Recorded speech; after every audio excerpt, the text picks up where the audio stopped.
Hi friends, welcome to Jami cooking channel. இன்றைக்கி நம்ம செய்ய போகிற ரெசிபி பார்த்திங்கன்னா தேங்காய் பால் சேர்த்து ரொம்ப டேஸ்டியான சின்ன வெங்காயம் பூண்டு குழம்பு தான் செய்ய போகிறோம்.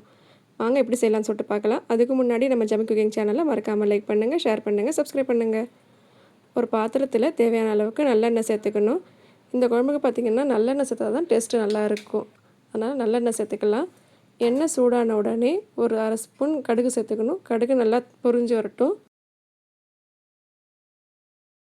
அப்புறம் 1/4 ஸ்பூன் வெந்தயம் சேர்த்துக்கணும். வெந்தயமே நல்லா பொரியட்டும். அடுத்து பார்த்திங்கன்னா பூண்டு சேர்த்துக்கணும். பூண்டு பார்த்திங்கன்னா 2 பூண்டு எடுத்து நல்லா தோல் உரித்து எடுத்து வச்சுருக்கேன். அதில் சேர்த்துக்கணும். சேர்த்து இந்த எண்ணெயிலே நல்லா வதக்கணும்.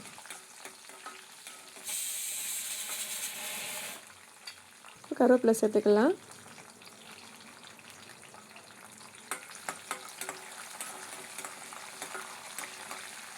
அடுத்து சின்ன வெங்காயம் சேர்க்கணும். ஒரு 150 கிராம் சின்ன வெங்காயம் எடுத்து அது நல்லா தோல் உரித்து எடுத்து வச்சுருக்கேன். அதில் சேர்த்துக்கிறேன். சேர்த்து இந்த எண்ணெயிலேயே நல்லா வதக்கிக்கணும். சின்ன வெங்காயமும் ரொம்ப நல்லா பொன்னிறமாக வதக்காமல் ஒரு 40% வதக்கினா மட்டும் போதும். இந்த குழம்புக்கு சின்ன வெங்காயம் நல்லா வதக்கிட்டோன்னா அது சாப்பிடும்போது ஒரு மாதிரி கசப்பு தன்மை இருக்கும். அதனால் ரொம்ப வதக்காமல் ஒரு 40% வதக்கினா மட்டும் போதும்.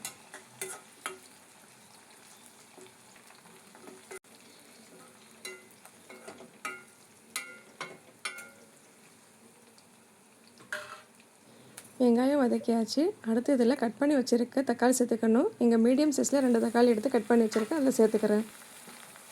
சேர்த்து இந்த வெங்காயத்தோட இந்த தக்காளியும் வதக்கணும்.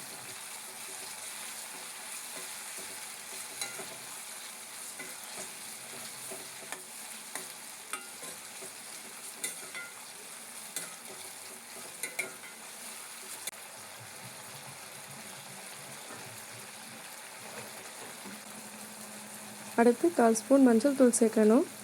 அப்புறம் குழம்பு மிளகாத்தூள் சேர்க்கணும். குழம்பு மிளகாத்தூள் பார்த்திங்கன்னா 2 ஸ்பூன் அளவுக்கு பெரிய ஸ்பூனாக எடுத்து வச்சுருக்கேன். அதை சேர்த்துக்கிறேன். சேர்த்து அதுவுமே இந்த எண்ணெயில் நல்லா வதக்கிக்கணும்.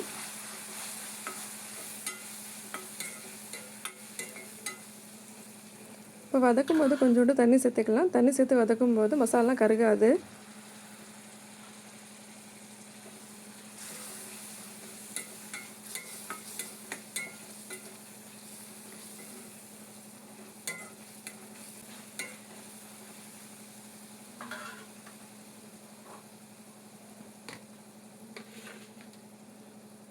குழம்புக்கு தேவையான அளவுக்கு உப்பு சேர்த்துக்கணும்.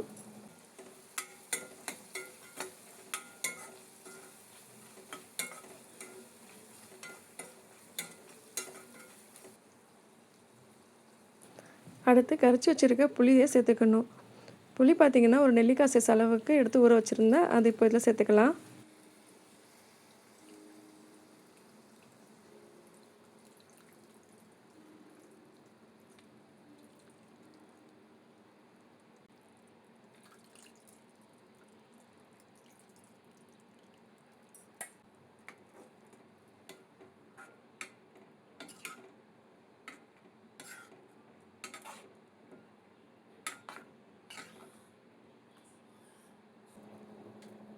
இப்போ குழம்பு பார்த்திங்கன்னா நல்லா கொதிக்குது. ஒரு 10 நிமிஷம் மூடியை வச்சு குழம்பு நல்லா கொதிக்க விடலாம். குழம்பு பார்த்திங்கன்னா நல்லா கொதித்து ஓரளவு திக்காக வந்திருக்கு. இப்போ அடுத்து அரைச்சி வச்சுருக்க தேங்காய் பால் இதில் சேர்த்துக்கணும். தேங்காய் பால் சேர்த்த பிறகு ஒரு 2 நிமிஷம் கொதிக்க விட்டால் மட்டும் போதும். ரொம்ப கொதிக்க விட வேண்டாம்.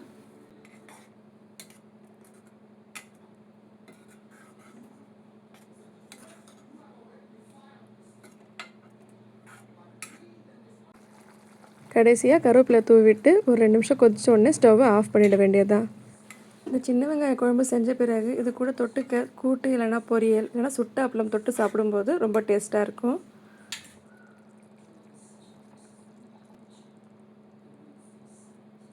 ரொம்ப டேஸ்டியான சின்ன வெங்காய பூண்டு குழம்பு ரெடி.